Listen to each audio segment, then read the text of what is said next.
حقیقت پلس کے معزز دوستو السلام علیکم۔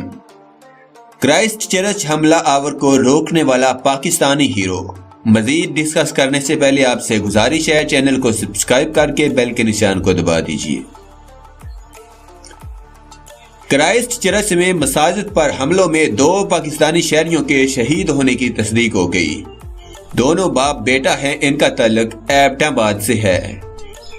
نعیم راشد نیوزی لینڈ میں استاد تھے جبکہ بیٹا طلحہ طالب علم تھا۔ نعیم راشد کے بھائی ڈاکٹر خورشید عالم نے نجی ٹی وی چینل سے گفتگو کرتے ہوئے اپنے بھائی اور بھتیجے کے شہید ہونے کی تصدیق کی ہے۔ انہوں نے بتایا کہ میتیں وطن واپس لانے کے لیے حکومت اور سفارت خانے سے رابطے میں ہیں۔ برطانوی اخبار ڈیلی میل کی رپورٹ نے اپنی رپورٹ میں کرائسٹ چرچ کی مسجد میں جام حق ہونے والے پاکستانی نعیم راشد کو ہیرو قرار دیا۔ نعیم راشد نے نمازیوں کو بچانے کے لیے حملہ آور سے بندوق چھیننے اور اس پر قابو پانے کی کوشش کی، تاہم گولیاں لگنے سے شدید زخمی ہوئے۔ حملے کے بعد فوری طور پر ہسپتال منتقل کیا گیا، لیکن زخموں کی تاب نہ لاتے ہوئے دم توڑ دیا۔